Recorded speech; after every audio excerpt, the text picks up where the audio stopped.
प्राध्यापक डॉक्टर गुरुदास मुलकर सरांचं या ठिकाणी मी सत्यशोधक विचार मंचाच्या वतीने हार्दिक स्वागत करतो। आजचे मी आपल्या विनंती करतो सन्माननीय जिल्हा परिषद सदस्य विनोद यांनी करावं अशी त्यांना नम्र विनंती करतो।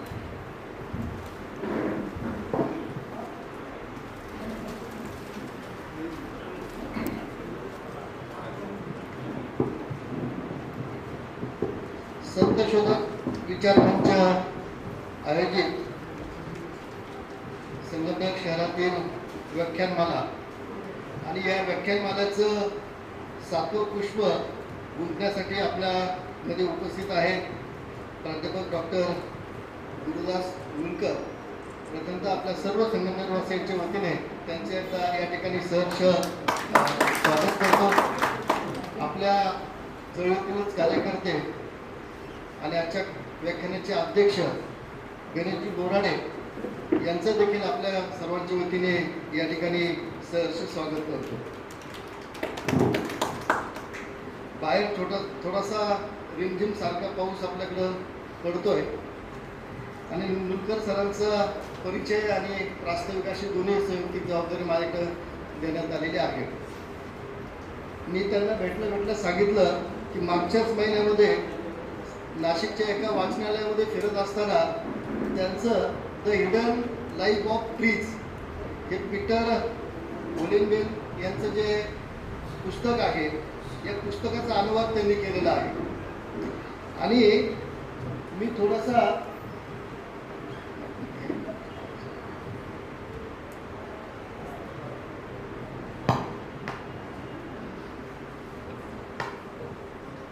पर्यावरण निसर्गप्रेमी असल्या कारणानं पीटर होलेनबेल यांचं एका लेखामध्ये काहीतरी 3-4 वर्षापूर्वी त्यांच्याबद्दल वाचलेलं होतं। ते कुणी लिहिलं मला आठवत नाही, परंतु लोकसत्तामध्ये त्या तो लेख होता।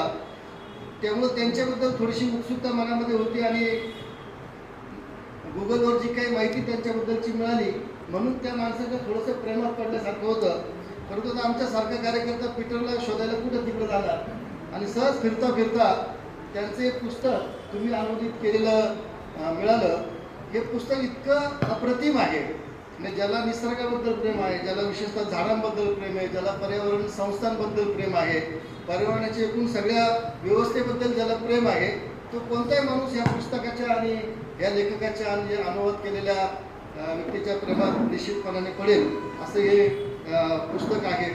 आणि आपण पाहतोय की पर्यावरण किंवा निसर्ग हा विषय ज्यांना आवडो अथवा न आवडो परंतु प्रत्येकाच्या जीवनाशी तो आता येऊन निगडीत झालेला आहे। म्हणजे मागच्या 15 दिवसापूर्वी संगमनेरचं तापमान हे 42-43 दीड 2 महिने म्हणजे आठवते आम्हाला लहानपणी की 33-34 टेम्परेचर झालं त्याच्यावर ते फार उकडलं।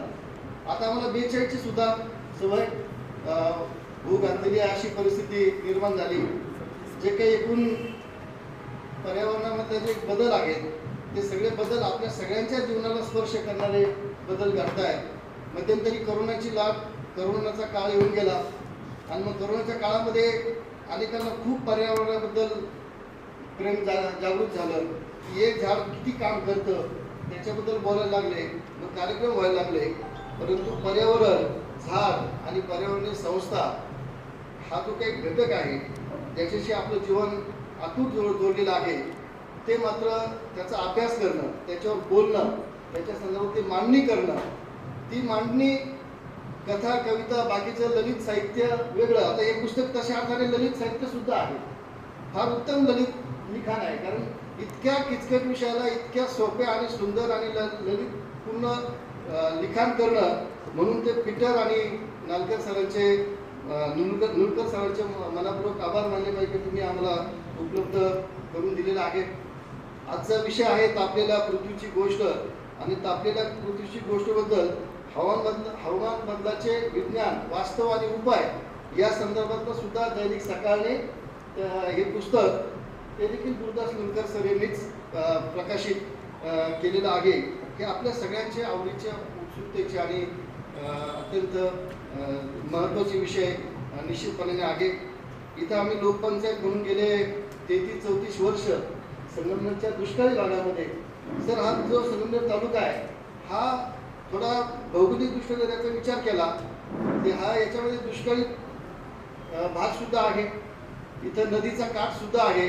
म्हणजे एकाच वेळेला बागायत आहे, दुसऱ्या वेळेला 12 महिने पिण्याच्या पाण्याचे टँकर पाठवत असे गाव संगमनेर तालुक्यामध्ये येतात. कारण हा थोडासा आवर्षण प्रवण क्षेत्र असलेला तालुका आहे. त्यामुळं दुष्काळाची तीव्रता काय असते आणि त्याच वेळेला नदी काठला आल्यानंतर पर्यावरणाचा विकास नाही म्हणतात, पर्यावरणाचा ऱ्हास कसा होतो नदी काठ आणि पाण्याची उपलब्धता झाल्यानंतर, या दोन्ही गोष्टी या तालुक्यामध्ये आम्हाला निश्चितपणाने पाहायला मिळतात.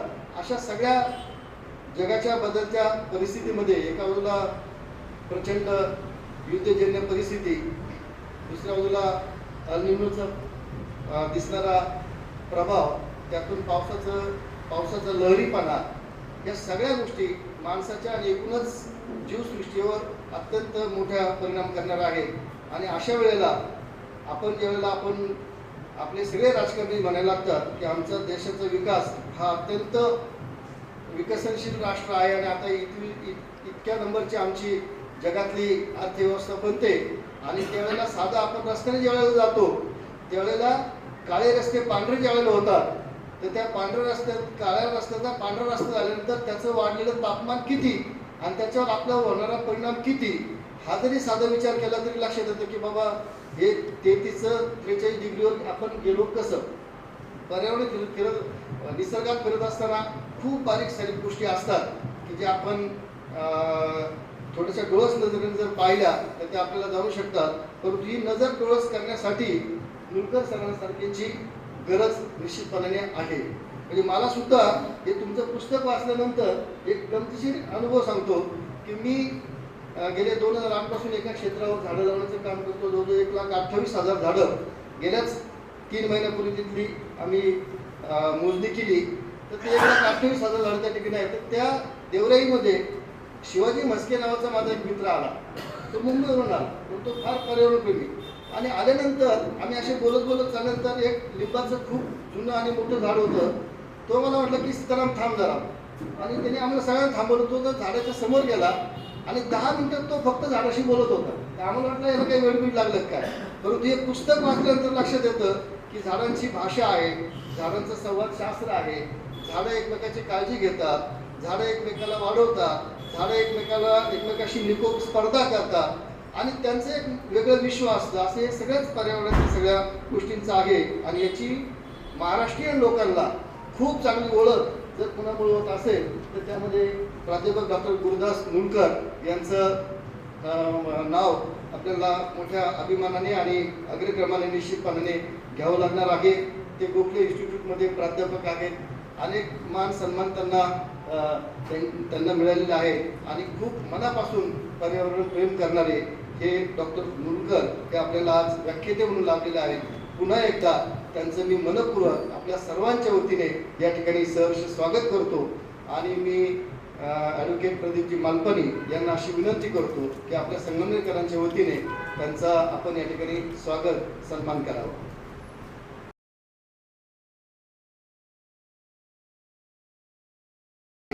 परंतु नुसता परिचय असणं आणि एखादा व्यक्ती आपल्यात असून तो नेमकी काय काम करतो याच्याबद्दल ती माहिती असणं याच्यामध्ये थोडासा फरक निश्चितपणाने आहे. म्हणजे मी आत्ताच जे म्हटलं की आपले महामार्ग दुपदरीचे चौपदरीकरण होत आहे. आणि चौपदरीकरण होत असताना आपण लहानपणी किंवा अगदी 2-2, 4-4, 10-10 वर्षापूर्वीपर्यंत पाहिलं की रस्त्याच्या कडेला मोठमोठे वडाचे, पिंपळाचे, चिंचेचे, आंब्याचे, बाबळीचे झाडं होते. आणि पहिलं काम होतं रस्ता रुंदीकरण किंवा चौपदरीकरण करताना हे सगळे झाडं सरसकट काय केले जातात, काढून टाकले जातात. त्याच्या मागे मोठं अर्थशास्त्र आहे ते आपण समजून घेतलं लक्षात येईल. पण मोठं अर्थशास्त्र असतं. ते काढल्याच्या नंतर चौपदरीकरण झाल्यानंतर त्याच्या बाजूला शासनाची जी काही आदेश निघतो त्याच्यामध्ये असतं की 2 लाख झाडं काढले तर 4 लाख झाडं लावावे. परंतु प्रत्यक्षात लावली जातात का, प्रत्यक्षात होतंय काय, हे सगळं वास्तव संपूर्ण देशामध्ये आपण उघड्या डोळ्याने पाहत असतो. परंतु आपल्याला अभिमान वाटावा असं गणेश बोराडे यांचे काम आहे की त्यांनी हे राष्ट्रीय महामार्गाच्या कडेला जे झाडं तोडले जातात आणि तोडल्यानंतर जे काही त्याचे ठेके वगैरे सगळे होतात रस्ता बांधला जातो, बांधल्यानंतर शासनाची जी जबाबदारी आहे, त्या ठेकेदाराची जबाबदारी आहे, तो जे काही कॉन्ट्रॅक्ट आहे त्या कॉन्ट्रॅक्टची अंमलबजावणी होते का नाही, आणि ती जर नसेल झालं तर काय करायला पाहिजे, यासाठीचा लढाईचा कायदेशीर मार्ग कोणता, तर हरित लवादाचा महाराष्ट्रामध्ये अतिशय चांगला उपयोग करून हरित लवादामध्ये त्या ठिकाणी भांडण जर कोणी केलं असेल, त्या ठिकाणी लवादामध्ये न्यायालयीन लढाई जर कोणी लढली असेल, तिथे गणेश बोराडे यांनी लढली, आणि त्याच्यामुळं नाशिक पुणे महामार्गाचे हे जे चौपदरीकरणाच्या कडेला आपल्याला पण आता झाडं भरपूर लावलेली दिसत आहेत त्या ठिकाणी, तर ते केवळ गणेश बोराडे यांनी जर ती लढाई लढली नसती तर खचितच ते झाडं लागले नसते, फक्त काही ग्लोबल मध्ये लावले असते आणि आपण म्हणला स्वभाव झालं आपलं वृक्षारोपण. तर त्यासाठीचे सातत्याचा पाठपुरावा, त्यासाठीचं वेळ आणि लढाई ही गणेश बोराडे यांनी लढलेली आहे. सह्याद्री देवराईमध्ये आम्ही ज्यावेळेला काम करतो महाराष्ट्रभर, त्या अनुषंगाने सह्याद्री शिंदे आणि आमचा जो परिवार आहे त्यामध्ये देखील गणेश बोराडे यांचं सातत्यानं येणं जाणं आणि त्या संदर्भातला विचार विनिमय हा चाललेला असतो. तर गणेश बोराडे यांच्यामुळेच आज नुलकर सर आपल्याकडं व्याख्यानासाठी आलेले आहेत आणि गणेश बोराडे आजच्या या कार्यक्रमाचे अध्यक्ष आहेत. मी गणेश बोराडे आपल्यातले जरी असले तरी आजच्या कार्यक्रमाचे अध्यक्ष म्हणून आपण त्यांचा सन्मान करूया. मी राजेभाऊ आवसक यांना विनंती करतो, गणेश बोराडे सरांचं पुस्तक देऊन आपण या ठिकाणी स्वागत सन्मान करूया.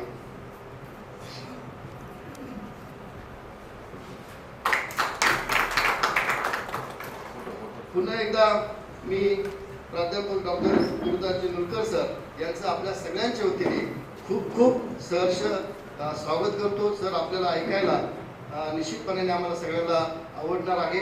तर मी आपलं पुन्हा एकदा संयोजकांच्या वतीने सहर्ष स्वागत करतो आणि आपल्याला विनंती करतो की आपण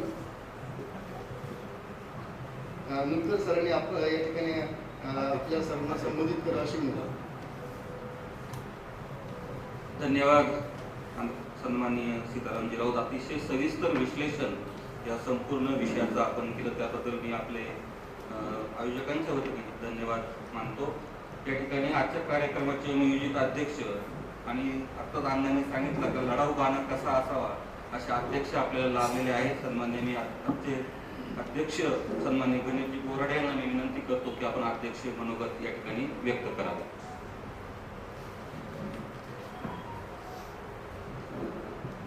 उपस्थित व्यासपीठ आणि सगळे संबंधित खरं तर मला बोलण्याचा काही अनुभव नाही, फक्त मी 2 मिनिटातच तुम्हाला सांगतो की गेल्या काही वर्षापासून सीतारामांना इथे समोर काही लोक बसले, आमची अशी चर्चा चालू होती की पर्यावरण या विषयावरती एक तरी व्याख्यान इथं झालं पाहिजे.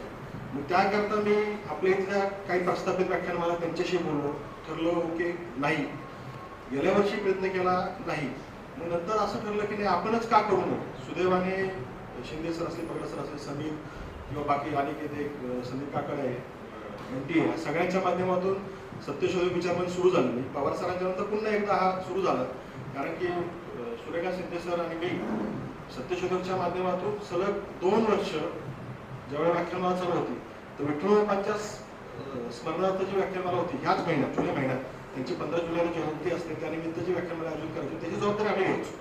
त्यामुळे सुदैवाने पुन्हा एकदा जुलै महिन्यात ही व्याख्यानमाला होते आणि ती पर्यावरणाशी रिलेटेड होते.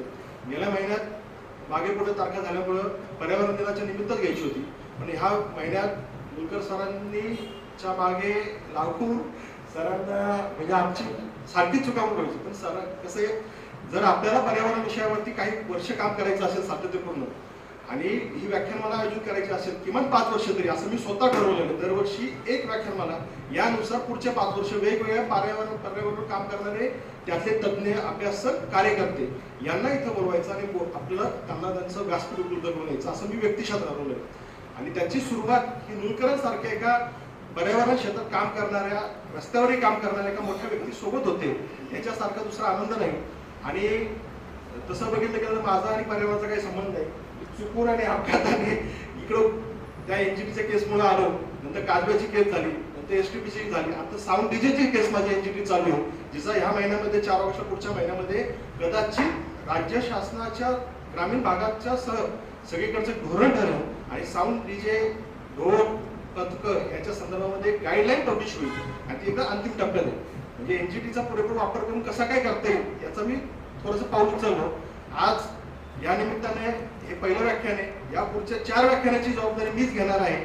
त्याच्यामुळे पर्यावरण ह्या विषयावर वर्षभर एक तरी व्याख्यान व्हावं. हा आज ही मुहूर्तमेढ आहे. उपस्थित बॅटमॅन चांगले असले का पुढच्या सगळ्या गोष्टी होतात.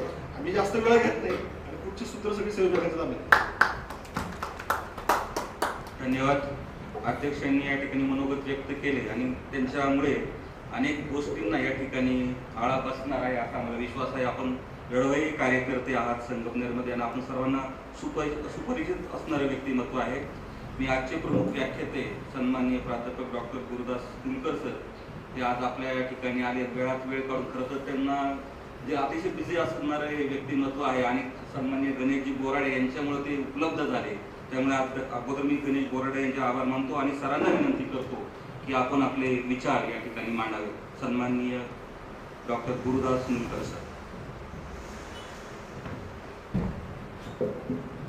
धन्यवाद सगळ्या संगमनेरकरांचं आणि व्यासपीठाचे खूपच आभार. आत्ताच गणेशजींनी ओपनिंग बॅट्समन चांगला असेल असा बाउन्सर मला टाकलाय. तो बाउन्सर माझ्या बॅटला लागतो की नाही हे बघूया आपण. बाकी काही तर धन्यवाद. मला अतिशय आनंद होतोय की इकडे येऊन मला बोलवलंय आणि गणेशजींनी खरोखर खूप वेळा मला माझ्याशी संपर्क साधून वेळ घ्यायचा प्रयत्न केलाय. पण मी बिझी असतो वगैरे असं काही नाही. आळशी आहे असं म्हणा. बाकी काही बिझी तसं काही नाही. प्राध्यापक लोक काही बिझी नसतात. भरपूर वेळ असतो आपल्याकडे. वेळेला काही प्रश्न नसतो. पण ते जरा आळशी असतात. म्हणजे प्राध्यापक हे प्रोफेशनच असं आहे की जरा तुम्हाला आळस आहे. असो तर तापलेल्या पृथ्वीची गोष्ट असं जे माझं आत्ता जे पुस्तक प्रकाशित झालेलं आहे त्याच्यावरच बोलावं असं गणेशजींचा आग्रह होता आणि थोडंसं मी त्याच्यावर बोलीन. पण मला अशी सुरुवात करायची आहे की आपण नेहमी म्हणतो की निसर्ग पर्यावरण माझा काय संबंध, मला माहिती आहे, मला आवडतं. तर हा भाग काय आहे? आपल्याला निसर्ग कळलाय का? आपल्याला पर्यावरण आणि आपलं नातं, निसर्ग आणि अर्थव्यवस्था यातलं नातं, ह्या सगळ्या गोष्टी कळल्या आहेत का? हा अशा प्रश्नापासून मी सुरुवात करतो. आपण बरेच वेळा म्हणतो की झाडे लावा, झाडे जगवा वगैरे हे सगळं माहिती असतं. हे असं म्हणजे घोषवाक्य म्हणून सगळ्यांनाच माहिती असतं. पण ते कशासाठी लावा, काय लावा, झाडाचा खरंच उपयोग आहे का? आणि आता जे तुम्ही सांगितलं ना की झाडं लावण्याचं पण अर्थकारण आहे, त्याचं एक छोटीशी उदाहरण म्हणून गंमत सांगतो मी की जिवंत झाडाला अर्थव्यवस्थेमध्ये काहीच मूल्य नसतं. झाड मेलं की त्याचं लाकूड होतं आणि त्याला किंमत येते. म्हणजे हा विरोधाभास बघा किती. आणि मग आपण म्हणतो की झाडं लावली पाहिजे, पण आपल्याला म्हणजे अर्थतज्ञांना झाडं काढावीशी वाटतात, झाडं लावावीशी नाही वाटत. तर असा हा विरोधाभास जो आहे त्याच्यामध्ये आपण आपलं आयुष्य चाललेलं आहे. आपल्याला निसर्ग खराच कळलाय का असा मला खरंच एक नेहमी प्रश्न वाटतो. म्हणजे आता बघा, आपण आपल्या सूर्यमालेकडे जर बघितलं तर फक्त पृथ्वीवरती सजीव सृष्टी आहे हे आपल्याला माहिती आहे. इतर कुठल्याही ग्रहावरती नाहीये. तर बाकीच्या ग्रहांमध्ये आणि आपल्या ग्रहांमध्ये असा मोठा फरक काय आहे की ज्याच्यामुळे फक्त पृथ्वीवरती सजीव सृष्टी आहे? काय वाटतं तुम्हाला? पाणी का? पण त्याच्यामुळे काय झालं? नाही, खरं बसून सांगा. मी आज प्राध्यापक नाही आहे. सगळ्यात महत्वाची गोष्ट त्यांनी ताईंनी उत्तर अगदी बरोबर अजून दिलं. पण याचं कारण असं आहे की पृथ्वी हा असा एकच ग्रह आहे की जिकडे द्रवरूपी पाणी आहे. बाकी इतर सर्व ग्रहांवरती बाष्प रूपामध्ये पण आहे किंवा बर्फाच्या रूपामध्ये पण पाणी आहे. प्लुटोवरती बर्फ आहे, अनेक ठिकाणी बाष्प रूपात आहे, असं अनेक ठिकाणी आहे. फक्त पृथ्वी हा असा ग्रह आहे की जिकडे तिन्ही स्टेट्स मध्ये पाणी आहे, बाष्प, बर्फ आणि द्रवरूपी. तर द्रवरूपी पाणी हे फक्त मग पृथ्वीला का मिळालं? तर त्याने आता त्याचं उत्तर दिलं की आपण सूर्यापासून जी कक्षा पकडली आहे ती इतकी अचूक कक्षा आहे. आपण थोडं सूर्याच्या जवळ असतो तर पाणी कायम बाष्पामध्ये असतं, थोडं सूर्यापासून लांब असतो तर पाणी कायम बर्फामध्ये असतं. म्हणजे ही आपल्याला लॉटरी लागली की आपली जी कक्षा आहे ती कोणी घेऊ शकत नाही, फक्त पृथ्वीची कक्षा आहे. आणि ती लॉटरी जी आहे ती अत्यंत महत्वपूर्ण आहे, कारण त्या लॉटरीमुळे पूर्ण सजीव सृष्टी या पृथ्वीवरती उभी राहिली आहे असं म्हटलं तर याच्यात वावगं नाही. बरं, द्रव्यरूपी पाण्यामध्ये एवढं काय फरक असतो की जे बाष्परूपी किंवा बर्फरूपी नाही? तर द्रव्यरूपी पाणी जेव्हा प्रवाह होतो तेव्हा नुसत्या तो पाण्याचा प्रवाह नसतो, तो ऊर्जेचा प्रवाह असतो. जेव्हा पृथ्वी 4.5 अब्ज वर्षापूर्वी, साधारण 4.5 अब्ज वर्षापूर्वी आपली सूर्यग्रहमाला तयार झाली, बनली असं म्हणतो आपण, त्यावेळेस पृथ्वी एक लाल गोळा, तप्त लाल गोळा होती. आपल्याकडे ज्वालामुखीची उत्सर्जन होत होती, अशी पूर्ण लाल पृथ्वी होती. माझ्या पुस्तकात त्या फोटोवरती दिली आहे तशी आपल्याकडे उत्सर्जन होत होती, उल्कापात होता, येऊन झडकत होती, अशा भयानक अवस्थेत पृथ्वी होती. आज आपण नासाची जी चित्र बघतो त्याच्या जवळपासही पृथ्वी तशी नव्हती. हा तप्त गोळा जेव्हा गार व्हायला लागला तेव्हा एक असं तापमान आपल्याला मिळालं की जिकडे पाण्याचं बाष्पातनं द्रव्यरूप व्हायची शक्यता निर्माण झाली आणि हजारो वर्ष पाऊस पडायला लागला. ह्या पावसाने, हा जेव्हा पाऊस पडला तेव्हा पाणी वाहू लागलं आणि त्या वाहत्या पाण्यामुळे सगळ्यात महत्वाची गोष्ट काय झाली की दगडाची झीज होऊन त्याची माती झाली. आणि विचार करा, कुठल्याही ग्रहावरती माती 1 इंच पण हललेली नाहीये 4.5 अब्ज वर्षात. फक्त पृथ्वीवरती हल्ली आहे, कारण द्रवरूपी पाण्याने त्याचं मिश्रण केले. ज्वालामुखीतनं जे काही खनिज बाहेर आले ते दगडरूपी होते. त्या पावसामुळे त्या दगडातनं ते खनिज बाहेर काढले आणि त्याच्या मातीमध्ये मिश्रण झालं. आणि मातीची जे वैविध्य आहे हे पूर्णपणे द्रव्यरूपी पाण्यामुळे निर्माण झाले. आणि म्हणून संगमनेरची माती पुण्याच्या मातीपेक्षा वेगळी आहे, कोकणातली माती विदर्भापेक्षा वेगळी आहे, जर्मनीतली माती रशियापेक्षा वेगळी आहे. ही सगळं कारण जे आहे हे इतकं मिश्रण झालेलं आहे. आजही चालू आहे. आजही जो पाऊस पडतोय त्यांनी सुद्धा कुठली तरी माती वाहून दुसरीकडे जाते, दुसरीकडची माती तिसरीकडे जाते. हे मिश्रण चालू आहे, ही खनिजांची देवाणघेवाण चालू आहे. आणि ह्यामुळे आपल्याला पृथ्वीवरती सजीव सृष्टीसाठी जे पहिलं वैविध्य लागलं ते आपल्याला मिळालं, ते म्हणजे ज्याच्यातनं पोषण मिळतं ती माती, मृदेचं वैविध्य. मार्स बघा, ज्युपिटर बघा, चंद्र बघा, 1 इंच माती हल्ली नाही 4.5 अब्ज वर्ष. हे केवळ द्रवरूपी पाण्यामुळे झाले. हे आपल्याला आकलन नाहीये, जाऊ दे, पण आपण हे गृहीत धरतो. आपली कक्षा जी आहे ही इतकी महत्वाची आहे. थोडी जरी कक्षा बदलली ना तरी ह्या ग्रहावरचं सगळं सजीव सृष्टी बदलणार आहे. आणि मग ह्या मातीमधनं जे काय तयार झालं ते सगळी आज सजीव सृष्टी उभी आहे.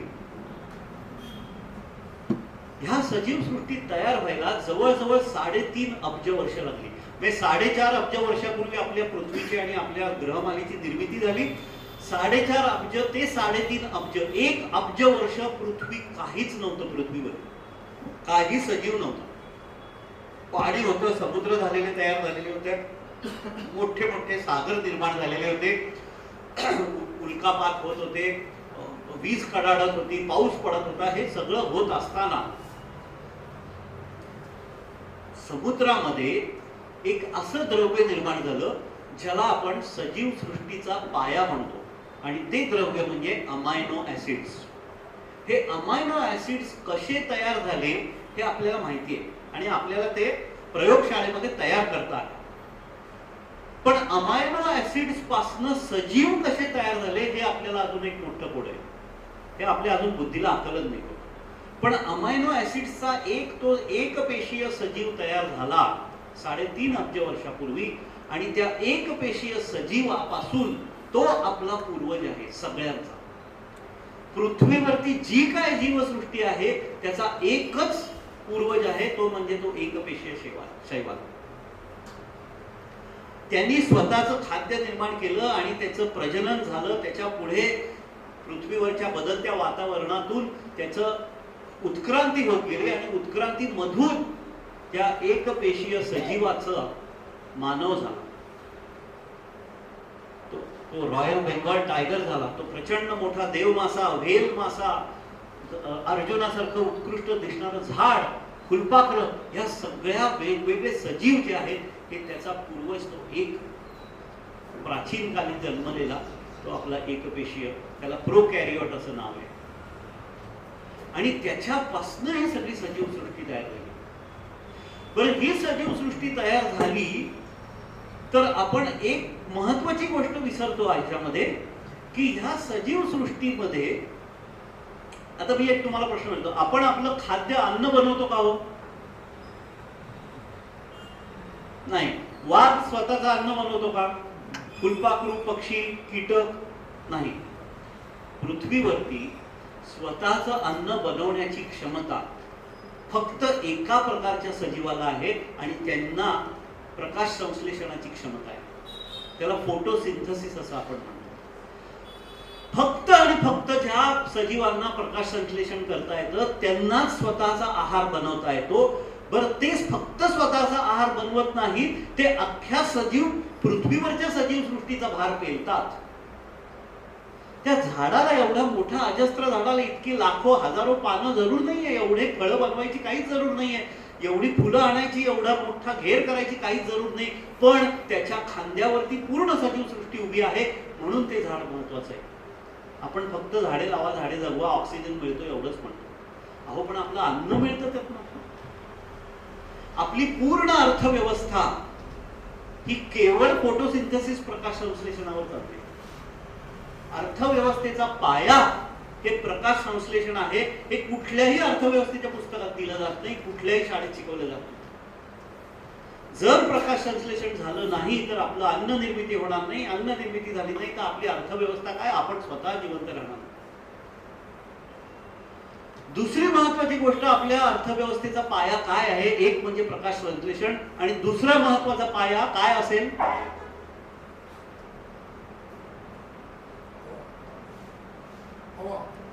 जलवायू चक्र.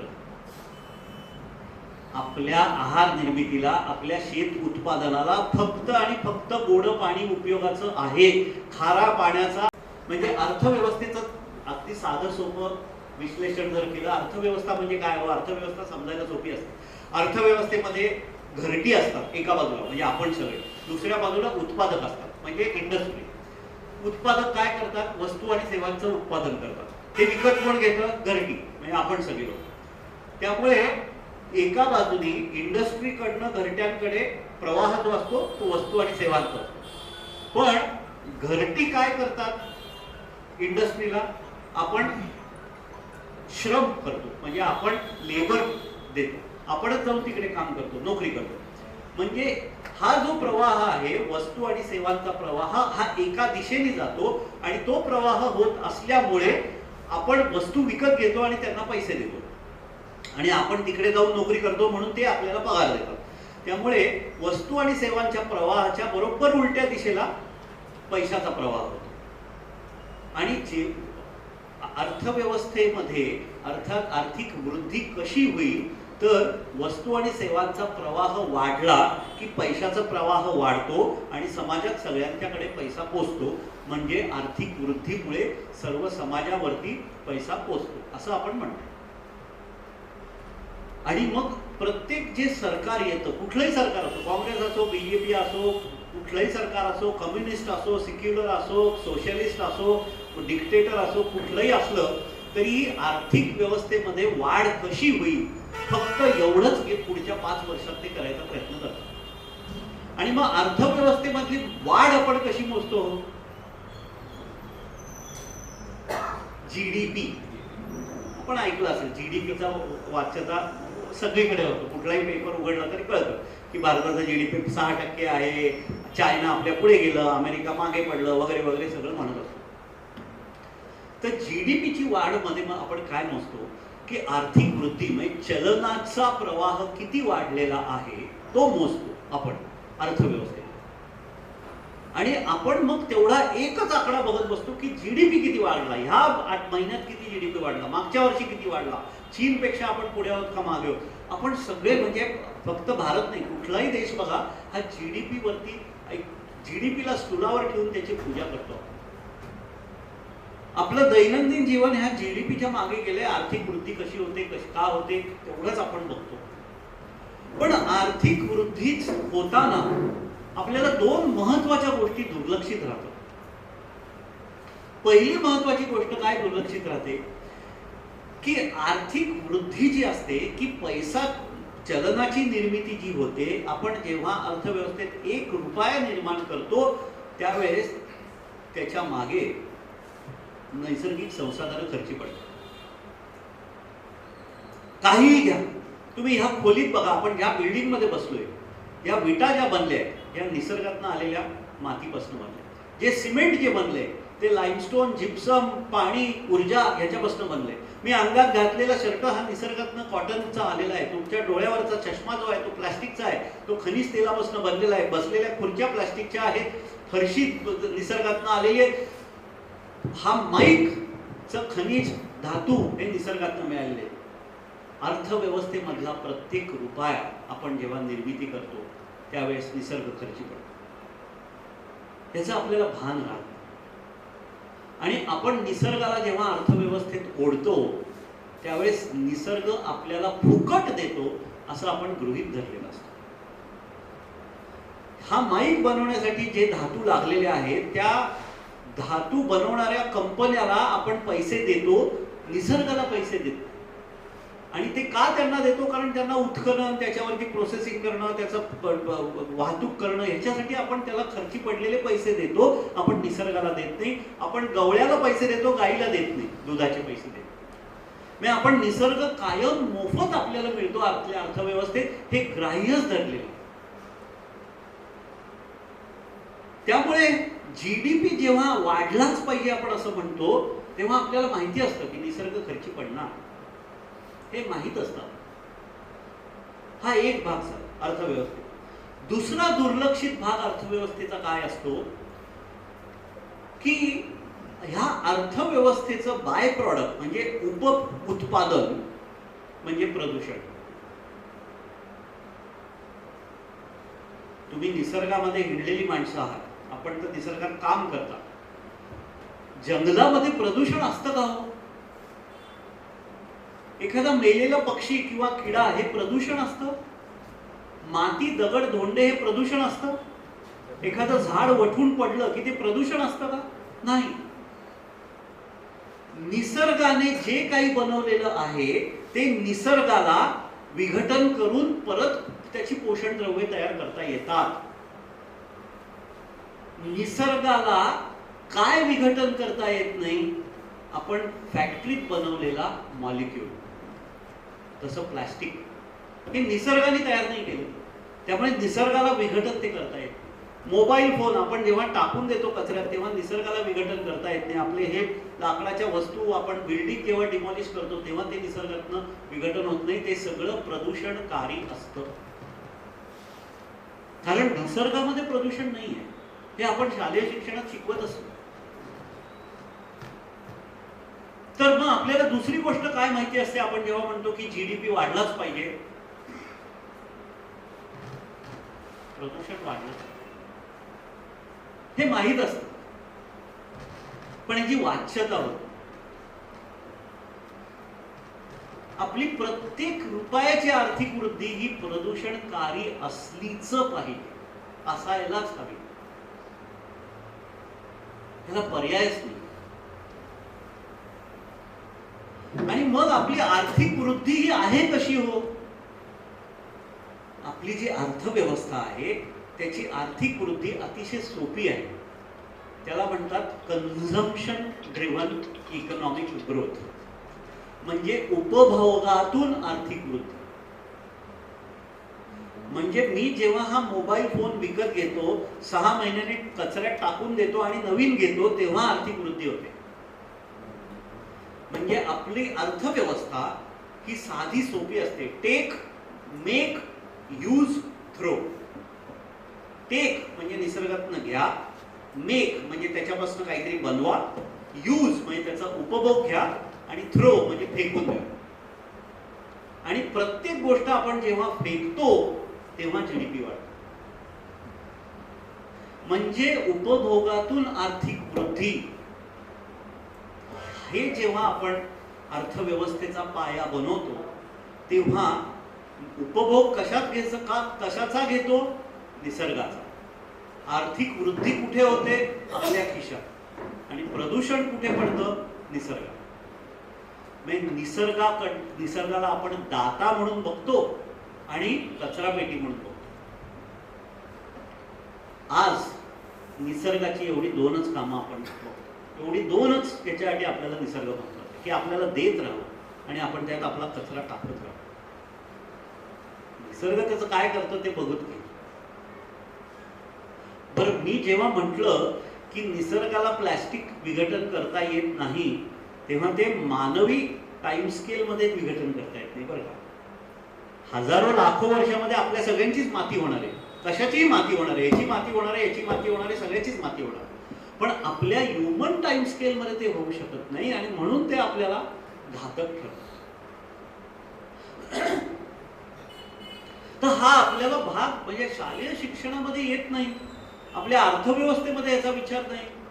आपल्या अर्थतज्ञांना प्रकाश संश्लेषण म्हणजे काय म्हटलं तर ते करून अवाक होती, त्यांना काही कळलं नाही. जलवायू चक्राचं महत्व अर्थव्यवस्थेत काय म्हटलं तर कुठल्याही टेक्स्टबुक मध्ये सापडणार नाही. धातूंचं काय महत्व आहे अर्थतज्ञ लगेच सांगेल.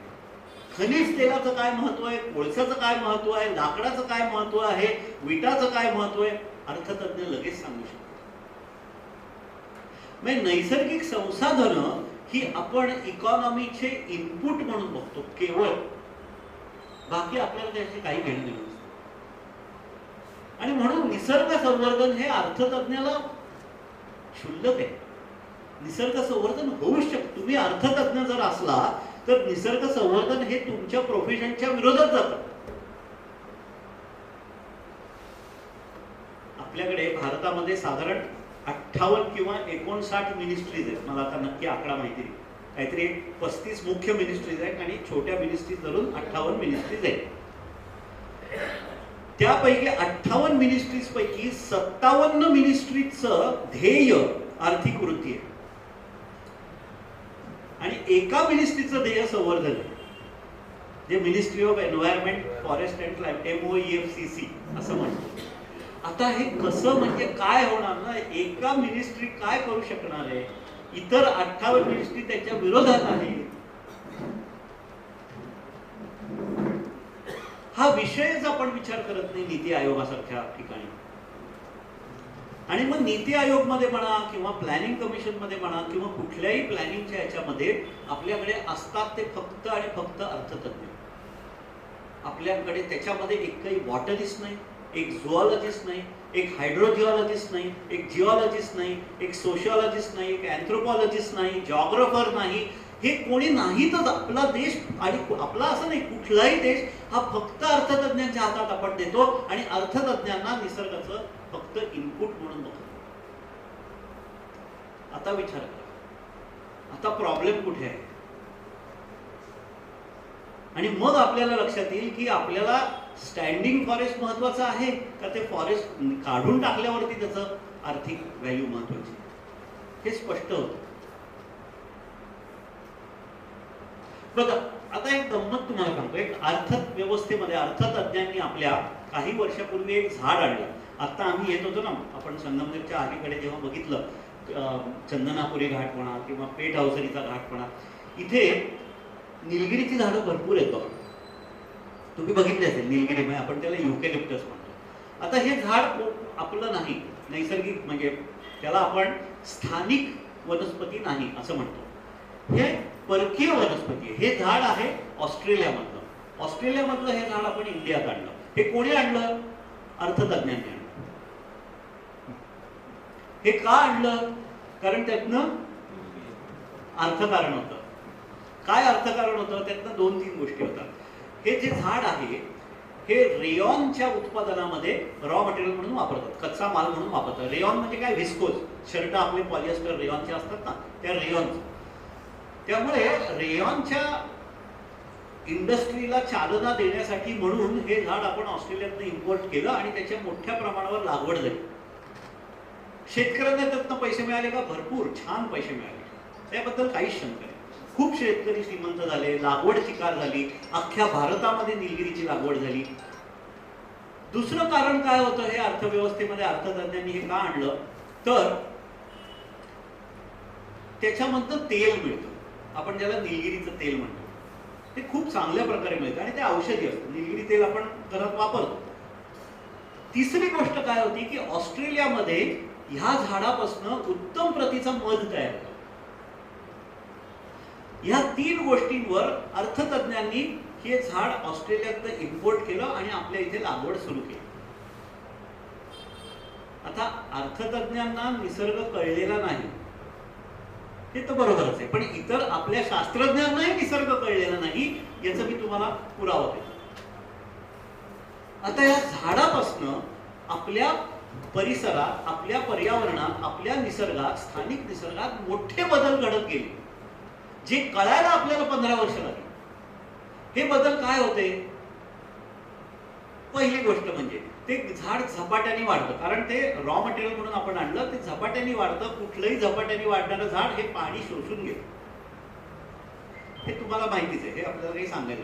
त्यामुळे भूजल कमी होत गेलं. जिथे मोठे मोठे लागवडाची क्षेत्र, काही हेक्टरमध्ये लागवड केली गेली, तिकडचं भूजल संपून गेलं, कारण ते उपसा खूप केलं. हा एक भाग झाला, हा ठीक आहे. दुसरा महत्वाचा भाग काय झाला, मी काय म्हटलं, हे झाड स्थानिक नाहीये. स्थानिक झाड नाहीये म्हणजे काय की इथल्या कोट्यावधी वर्षाच्या उत्क्रांतीमधून हे झाड इथे सापडत नाही. आपल्या कुठल्याही जंगलामध्ये निलगिरीचं झाड नाही. म्हणजे जे देवराया आहेत किंवा जे सह्याद्रीची जंगलं आहेत किंवा हिमालयातली जंगलं आहेत, तिथे कुठेही नैसर्गिकरित्या हे झाड सापडत नाही. आणि हे झाड सापडत नाही म्हणजे काय, म्हणजे हे इथल्या अन्न साखळी मधला घटकच नाहीये.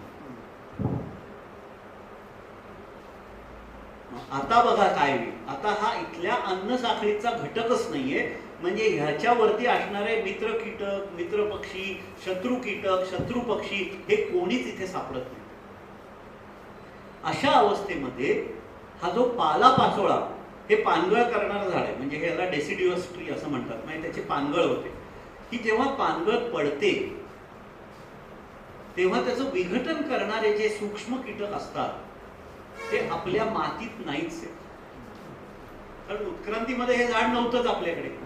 त्यामुळे ते त्या पानाला खाद्य समजणारे सूक्ष्म जीव आपल्या कुठल्याही मातीत नसतात. त्यामुळे हा जो पालापाचोळा पडतो हा जवळजवळ 7-8 वर्ष असा डिग्रेड होतो, तो विघटन होत नाही, डिकॉम्पोज होत नाही, तो डिग्रेड होतो. म्हणजे हा पालापाचोळा is technically equivalent to plastic आपल्या मातीत. त्यामुळे तुम्ही बघा, निलगिरीची जिथे लागवड केली जाते तिथे खाली काही उगवू शकत नाही, कारण तिथे विघटनच झालेलं नाही, त्याची पोषक द्रव्ये परत त्या मातीला मिळत नाही, त्यामुळे ते विघटन होऊ शकत नाही. हे कळायला आपल्याला वेळ लागतो. दुसरी गोष्ट, ह्या झाडामध्ये खूप मोठ्या प्रमाणात तेल असतं. त्यामुळे इकडचे इथे अशा लागवडीला जेव्हा आग लागते तेव्हा 2-2, 3-3 महिने ती आग विझवता येते, एवढं तेल असतं त्याच्यात. आणि तिसरी आणि महत्वाची गोष्ट, ही लागवड झाली, याच्यापासून व्हिस्कोसचं रॉ मटेरियल आपल्याला मिळालं, रेयॉनचं रॉ मटेरियल मिळालं, याच्यापासून तेल मिळालं, पण ह्याच्यापासून आपल्याला मधच मिळालं. का बरं? काय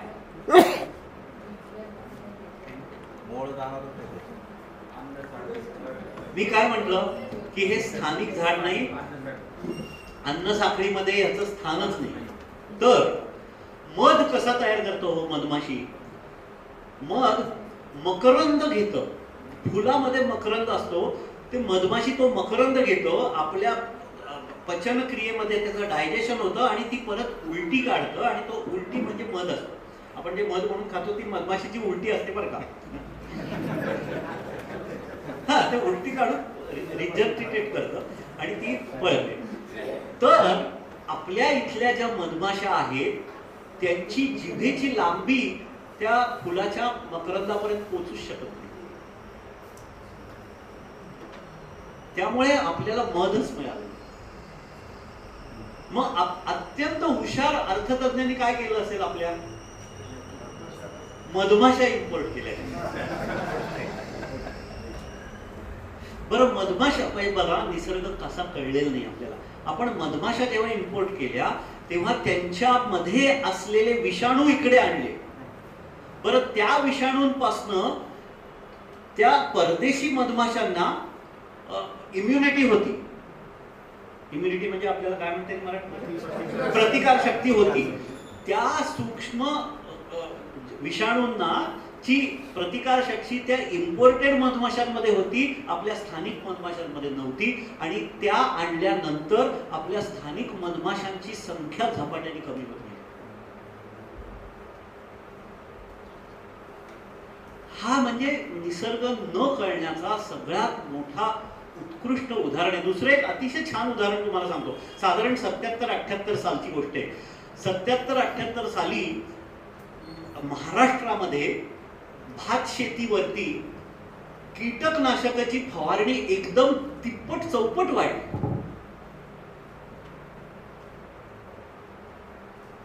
काय झालं असेल? 77-78 इथे बसलेले जे सिनियर लोक आहेत त्यांना कदाचित माहिती असेल. 77-78 साली 10वी बंद होऊन 11वी बंद होऊन 10वी सुरू झाली, SSC.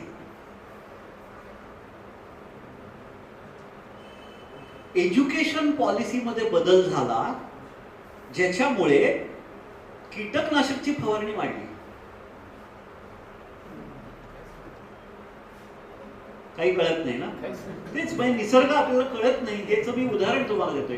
ती एज्युकेशन पॉलिसी काय बदलली की 12वी सायन्सला बेडूक कापण्याचं कंपल्सरी केलं. फ्रॉग डिसेक्शन त्याला म्हणतात. हे 12वी सायन्सला कंपल्सरी केलं. आता मला सांगा, बेडूक हा शेतकऱ्याचा मित्र आहे. बेडूक काही दाणे खात नाही, पानं खात नाही, फुलं खात नाही, मुळं खात नाही. बेडूक कीटक खात. आणि बेडूक हा भात शेतीमधला अतिशय महत्वाचा भक्षक आहे. आता जेव्हा ही एज्युकेशन पॉलिसीने फ्रॉग डिसेक्शन कंपल्सरी केलं तेव्हा अख्ख्या कोकणातल्या भात शेतीमधनं बेडूक पकडून ट्रक भरून पुण्या मुंबईत यायला लागले. मग तुम्ही भात शेतीमधला सर्वोच्च भक्षक वाढवून टाकला तर तुम्हाला रासायनिक फवारणीच करायला लागते. हे लक्षात यायला आपल्याला 15 वर्ष लागली. म्हणजे निसर्गाचं काय महत्व आहे, आपण त्याच्याशी कसे खेळ करतोय हे कळायला 15-15, 20-20 वर्ष लागतात. आणि ते कळल्यावरती सुद्धा आपल्याला चक्रावून जातो की आता आपण ही जी चूक केली आहे ती परत कशी भरून काढा. आता ज्या आपल्या पॉप्युलेशन मधमाशांच्या खलास झाल्या त्या आता काही परत आणता नाही येणार आपल्याला. त्याच्यावरती मोठं काम चालू झालं. मोठी धडपड करून त्या मग आता परत कशा रिवाईव्ह करायच्या. एपिस सेरिना म्हणा, एपिस फ्लोरिया म्हणा, डॉर्सेटा म्हणा, आपल्याकडे अनेक प्रजाती आहेत. आग्या मोळ आपण त्याला म्हणतो किंवा अशा ज्या म्हणतो त्या सगळ्यांचे पॉप्युलेशन संख्या कमी होत चालली आहे कारण हे आपण परकीय विषाणू आणले त्याच्यामध्ये. तर अशा पद्धतीने जर आपल्याला विचार केला तर लक्षात येतं की निसर्गामध्ये आपण जर हस्तक्षेप केला आणि आज आपल्या पिढीला त्याच्यापासून काहीच परिणाम भोगायला लागले नाही तर पुढे जाऊन त्याचे काहीतरी परिणाम होणार आहे. एक खूप मोठा परिसर शास्त्रज्ञ होता एडवर्ड विल्सन नावाचा. त्यांनी एक फार छान वाक्य सांगितलं. In nature there is no right and wrong, there are only consequences. म्हणजे निसर्गात चूक आणि बरोबर असं काही नाही, फक्त परिणाम आहे. ते परिणाम मानवाला चूक आहेत का मानवाला बरोबर आहेत, मधमाशीला चूक आहेत का कोणाला बरोबर आहेत हे निसर्ग ठरवतो.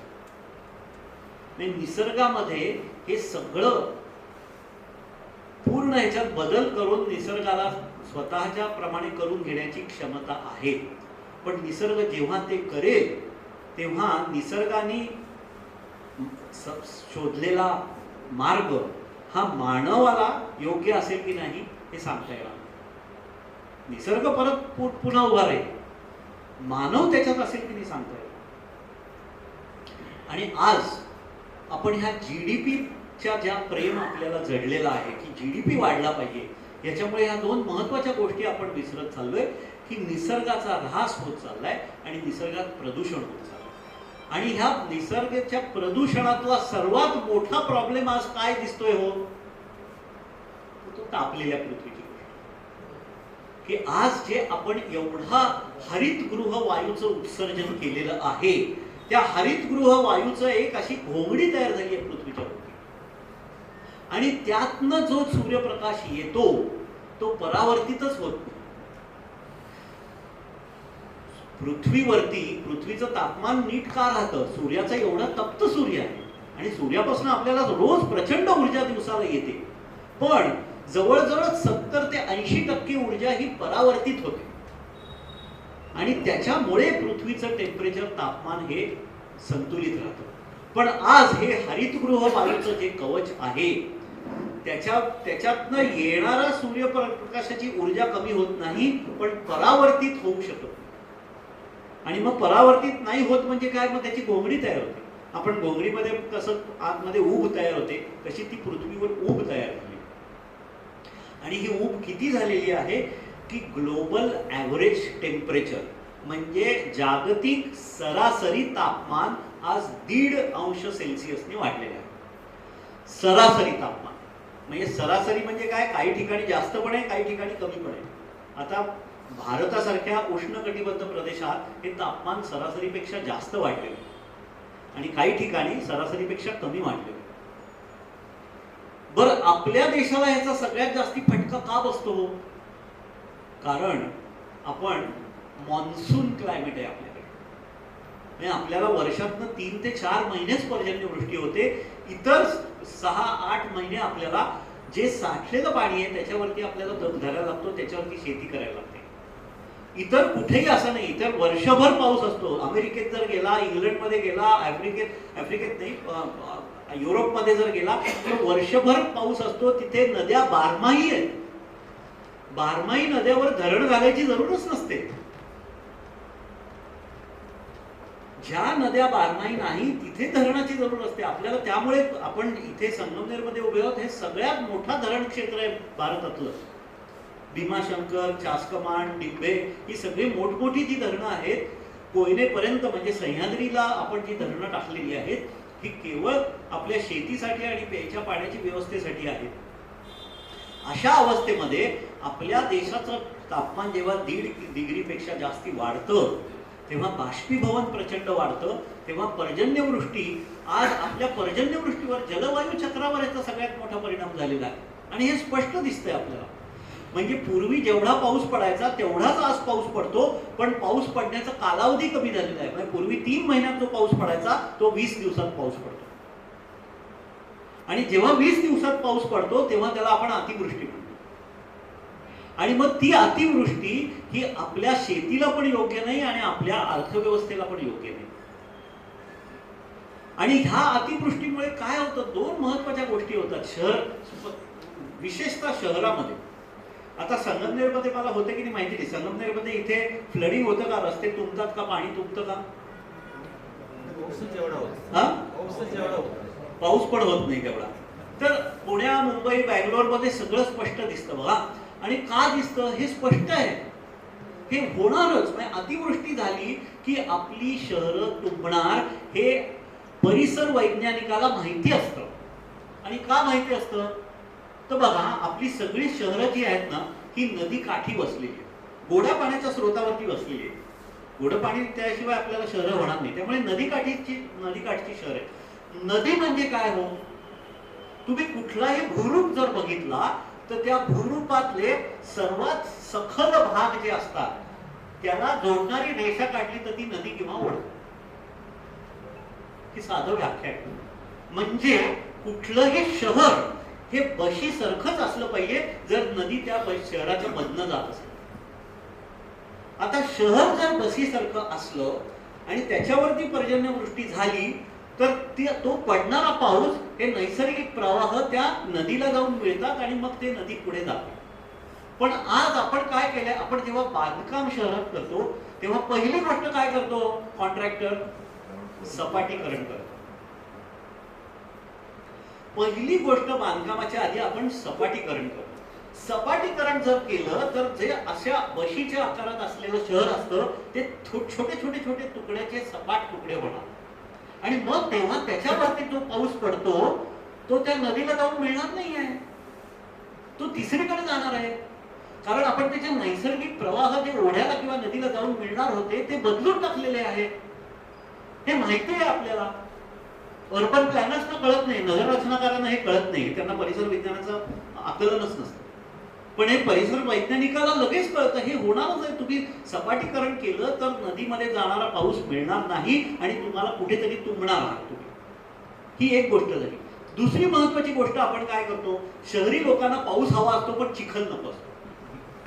त्यामुळे आपण पेवर ब्लॉक लावतो, डांबरीकरण करतो, कॉन्क्रिटीकरण करतो, सगळं अशा हे करून टाकतो. आणि मग जो पडणारा पाऊस असतो त्याचा जवळजवळ 15 ते 20% निचरा मातीत होणार असतो. खाली भूजल पुनर्भरणा होणार असतो, तो होऊच शकत नाही. कारण आपण तिकडे डांबरीकरण केलं, कॉन्क्रिटीकरण केलं, पेवर ब्लॉक्स लावले, सिमेंट लावलं, या सगळ्यामुळे होणार नसतो. म्हणजे ते जे 15 ते 20% पाणी भूजलात जाणार असतं ते सुद्धा भूपृष्ठावर राहतं आणि त्यामुळे आपल्याला भूपृष्ठावर येणारा फ्लडिंग वाढतो. हे व्हायलाच पाहिजे. याला तुम्ही शास्त्रज्ञ असायची जरूरच नाही, याला तुम्हाला सामान्य विज्ञान लागतं. आणि मग आपण नवीन मोठ्या मोठ्या जेव्हा सोसायट्या बनवतो, म्हणजे मोठ्या उंच टोलेदार, आता संगमनेरलाही उंच बिल्डिंग्स येत असतील, तेव्हा आपल्याला मोकळी जागा हवी असते. पण ती मोकळी जागा कशासाठी हवी असते? पार्किंगसाठी. तिथे माती नको असते आपल्याला, चिखल होतो. तो माती असली की चिखल नको असतो आम्हाला शहरी लोकांना. मग हा विचार आपण नगरी रचनाकारांमध्ये आणतच नाही आपण. तिसरी महत्वाची गोष्ट तुम्हाला सांगतो. मी सदाशिव पेठेत राहतो, माझा जुना वाडा आहे, 140 वर्ष जुना वाडा आहे. आमच्या त्या वाड्यात आमचं एकच कुटुंब राहतं. पूर्वी आमच्या रस्त्यावर सगळेच होते, तुम्ही बघितलं असेल आज एक वाडा. पूर्वी त्या रस्त्यावर सगळे वाडे होते, 1-1, 2-2 कुटुंब राहायचे, 3 कुटुंब राहायचे. आज सगळे वाडे गेलेत आणि तिकडे सगळे 7-8 मजली बिल्डिंग आल्या. आमच्या वाड्याला बरोबर दुपारी 12 ते 1:30 एवढंच ऊन मिळतं, कारण बाकी सगळीकडे उंच बिल्डिंग झाले. आम्ही असे खड्ड्यात आहोत.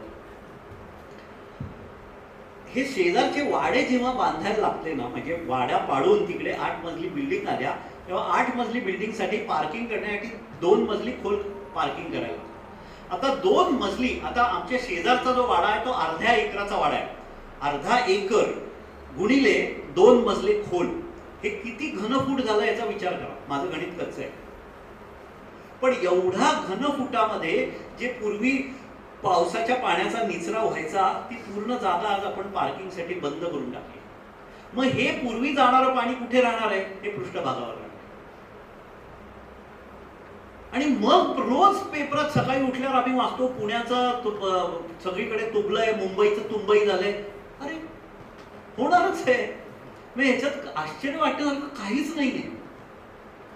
आपण ज्या पद्धतीने निसर्गाला पूर्णपणे दुर्लक्षित करून आपली शहरं वाढवतो, आपला अर्थव्यवस्था वाढवतो, आपली शेती वाढवतो, या सगळ्या गोष्टीला आपण निसर्ग गृहीतच धरतो आणि निसर्ग आम्हाला नीट कळला असं म्हणतो आणि आपण पुढे जातो. आणि त्याच्यामुळेच आज हे सगळे प्रॉब्लेम निर्माण होतात. पुन्हा जीडीपी कडे येऊया. जीडीपी काय मोजतो? जीडीपी मध्ये चलनाचा प्रवाह मोजला जातो. अर्थव्यवस्थेमध्ये किती चलन तयार होतं याचं मोजमाप होतं. म्हणजे काय?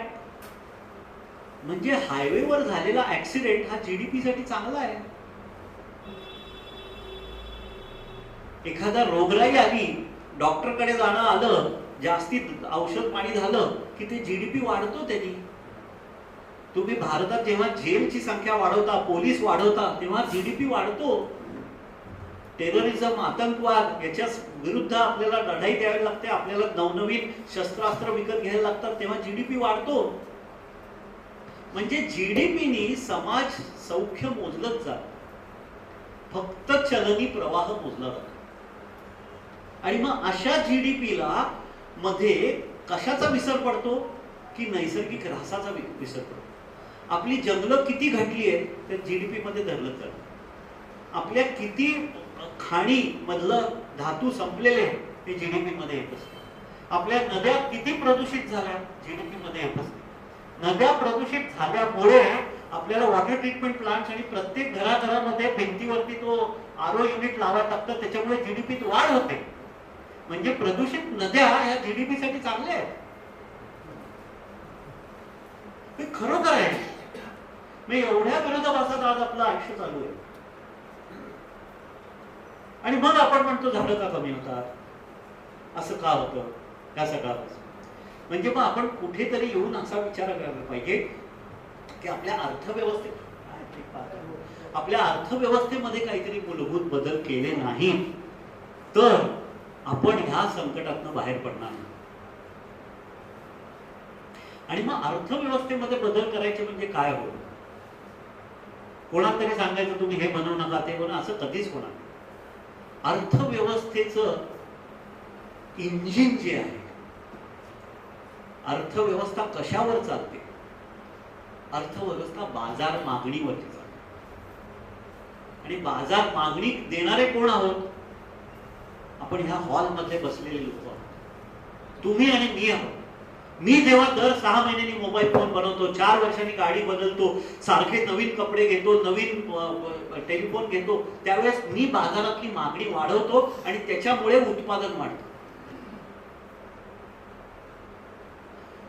म्हणजे मग पहिला बदल जो आपल्याला करायला पाहिजे अर्थव्यवस्थेमधला, तो आपल्या आचरणात केला पाहिजे, आपल्या घरामधून केला पाहिजे. सरकारला दोषी धरण्यात काहीच पाहिजे. आपण आपलं उपभोग काय करतो, किती करतो, कसा करतो, ह्याचा आपण विचार करणं हे आज अत्यंत गरजेचं आहे. आपल्याला चैनी सुविधा आवडतो, माहिती आहे आपल्याला, पण आपल्याला कुठेतरी काहीतरी सॅक्रिफाईस करायला पाहिजे येणाऱ्या पिढींसाठी. जर आपल्याला पृथ्वी नीट ठेवायची असेल तर, नाहीतर मग करत राहू उपसा. मग कशाला येणाऱ्या पिढीची काळजी करायची. वाघ, सिंह, कीटक, मासे हे करतच नाहीत पुढच्या पिढीची काळजी, तसं आपणही नको करायला. पण आपल्याला बुद्धी आहे, आपण बुद्धिजीवी आहोत, आपल्याला विचार करता येतो, आपल्याला दुःख सहन करता येतं, आपल्याला दुसऱ्याचं दुःख दिसतं. हे सगळं असताना आपण येणाऱ्या पिढीला एक अत्यंत खराब झालेली पृथ्वी ठेवणार आहोत का आपल्याला ज्या चांगला निसर्ग मिळालाय तसाच निसर्ग ठेवणार आहोत, हा आपला निर्णय असतो. आपण स्वतः ठरवायचं, कोणी सांगू शकणार नाही. धर्म सांगू शकणार नाही, निसर्ग सांगू शकणार नाही, सरकार सांगू शकणार नाही. आपलं आपण ठरवायचं असतं की आपल्याला पुढच्या पिढींना, येणाऱ्या पिढींना काय ठेवायचंय, काय वारसा द्यायचा आहे, कसं द्यायचंय, आपण आपलं कसं काय करायचंय हे आपणच ठरवायचं असतं. तर हे बदल जे आहेत हे आपल्याला आधी समजून घ्यायला लागतील की हे बदल का करावे लागतील. आणि मग का करायला लागेल ही खात्री पटली की मग बदल करणं सोपं आहे. आणि मग आपण सारखं जे म्हणतो ना रियूज, रिसायकल, हे तुम्ही खूप वेळा ऐकलं असेल. रिसायकल रिसायकल रिसायकल रिसायकल हा अत्यंत शेवटची गोष्ट आहे ते तुम्हाला करायला पाहिजे. मी म्हणतो की पहिली गोष्ट काय केली पाहिजे, आर मधली पहिली गोष्ट ही रिफ्यूज असते. मला काही गोष्टी नाकारल्याच पाहिजे. त्या जर नाकारल्या तर मग आपलं पर्यावरण चांगलं राहणार आहे. आपण कोपऱ्यावर चहा पिताना प्लास्टिकच्या कपात नाकारायचो. मी माझा ग्लास घेऊन येतो सगळीकडे, त्या ग्लास मधून मी चहा घेऊन पितो. मी सगळीकडे माझी पाण्याची बाटली घेतो, मी पाण्याच्या बाटलीमधनं पिणार नाही, ठरवलं आम्ही. नाकारता येतं आपल्याला. दर 6 महिन्यांनी, वर्षांनी मी मोबाईल फोन बदलणार नाही, नाकारतो मी. जेव्हा बदलायला लागेल तेव्हा बदलू ना, पण तोपर्यंत जो वापरता येतो तो वापरू ना. तर हे बदल आपल्याला करता येतात. रिफ्यूज हा पहिली गोष्ट आपल्याला करता येते. जे रिफ्यूज करता येत नाही ते रिड्यूस करता येतं. म्हणजे पेट्रोल मला रिफ्यूज करता येत नाही, पण मला रिड्यूस करता येतं. मी सगळीकडे, घरातनं कॉलेजला सगळीकडे सायकल वापरतो, कारण माझं घर अगदीच जवळ आहे. काही लोक पुण्यातली सायकल वापरू शकणार नाही, मला माहिती आहे. पण काही लोक कार पुलिंग करू शकतील, काही लोक बस वापरू शकतील, काही लोक पेट्रोल वापरू शकतील. ते करता का? आठवड्यात एकदा तरी करा, करून तर पहा. सोपं असतं. आपल्याला सवय, आपण सवयीचे गुलाम आहोत. आपल्याला वाटतं की रोज गाडीने जातो म्हटल्यावर ते पुढे गाडीनेच जायला पाहिजे, पण तसं नाही आहे. जर आपल्याला रस्त्यात आपण ट्रॅफिकचा त्रास होतो असं म्हणतो, पण आपणच ट्रॅफिक असतो हे लक्षात येत नाही. तर आपण सार्वजनिक वाहतूक जर घेतली तर मग ट्रॅफिक बद्दल शिवाय घाला ना, पण स्वतः गाडीत बसून तुम्ही ट्रॅफिक किती आहे म्हणणं आहे किती मूर्खपणा आहे. म्हणजे आपल्यामध्येच काही बदल असे केले पाहिजेत ज्याच्यामुळे आपल्याला लक्षात येईल की पर्यावरण आणि निसर्ग संवर्धन हे अनिवार्य आहे. याच्याशिवाय आपली वाटचालच थांबू शकेल. पृथ्वीवरती 3.5 अब्ज वर्षापूर्वी पहिला सजीव निर्माण झाला. आवाज खरखर येतोय का? थोडं कमी करा. हॅलो, हा ठीक आहे ना? आता ऐकू येतं. 3.5 अब्ज वर्षापूर्वी पहिला सजीव तयार झाला. त्याच्यापासून आजपर्यंत पृथ्वीवरती 5 वेळा मास एक्सटिंक्शन झालेले. मास एक्सटिंक्शन म्हणजे काय? बहुतांश प्रजाती लुप्त झालेल्या वेगवेगळ्या कारणास्तव. कधी उल्कापात झालेला आहे, कधी व्हॉल्कॅनिक इरप्शन म्हणजे ज्वालामुखी झालेला आहे, कधी हवामान बदल झालेला, असे वेगवेगळ्या कारणांमुळे 5 वेळा आजपर्यंत मास एक्सटिंक्शन झालेले आहेत. प्रत्येक मास एक्सटिंक्शनला 70 ते 80% प्रजाती लुप्त झालेल्या आहेत आणि नवीन प्रजाती आलेल्या. प्रत्येक मास एक्सटिंक्शनच्या मधला कालावधी छोटा छोटा होत चाललेला आहे आणि प्रत्येक मास एक्सटिंक्शनला त्या काळातला सर्वात प्रगल्भ अशी प्रजाती नष्ट झालेली आहे. शेवटचं मास एक्सटिंक्शन 65 दशलक्ष वर्षापूर्वी झालं. त्यावेळेस डायनासोर लुप्त झाले. त्यावेळेस ते सगळ्यात प्रगल्भ प्रजाती होती पृथ्वीवरती. आपल्याला इतिहासात काही शिकायचं असेल तर हे निश्चित आहे की अजून एक मास एक्सटिंक्शन होणारच आहे. आणि त्याच्यामध्ये आज डॉमिनंट स्पीशीज कोण आहे? तर आपण या हॉलमध्ये बसलेलो होमो सेपियन्स आहोत.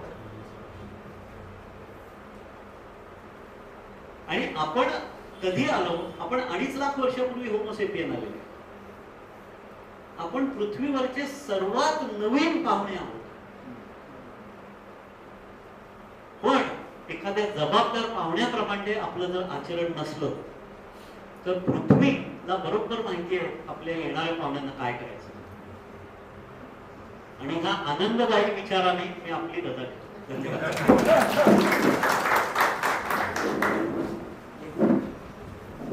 धन्यवाद सर. आपण अतिशय सविस्तर विश्लेषण केलेलं आहे. पर्यावरण, अर्थव्यवस्था, निसर्गाचे महत्व हे करावं असं नम्र विनंती करतो. आभार केल्यानंतर राष्ट्रगीत होईल. सत्यशोधक विचार मंच याचा 7वं पुष्प आज गुंतलं गेलेलं आहे. आणि आपण जेव्हा या जगात राहतो किंवा आम्ही लहान होतो, शाळेत होतो, तर तेव्हा आम्हाला सर लोक म्हणायचे की बाबा पुस्तकं जास्त वाचत जा किंवा पुस्तकं वाचल्यामुळे माणसाला ज्ञान भेटतो.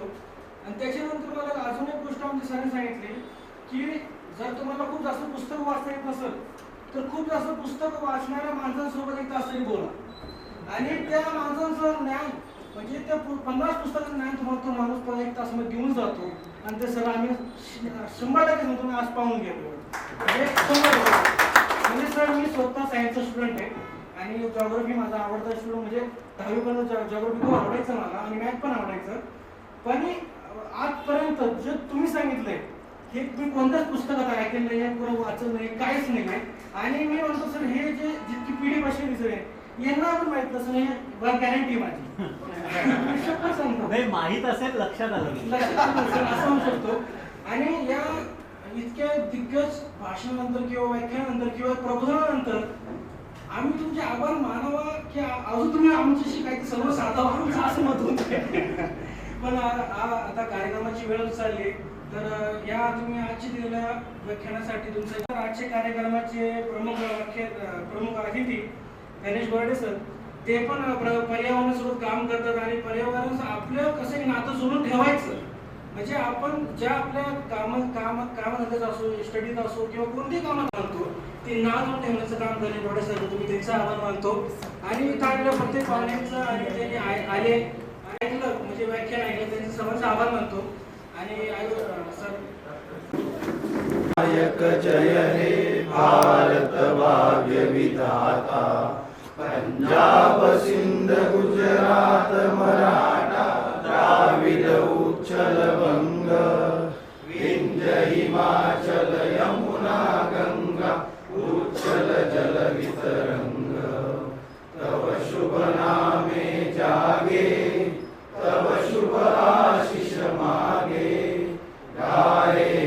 जय गाथा जनगण मंगलदायक जय हे भारत भाग्य विधाता।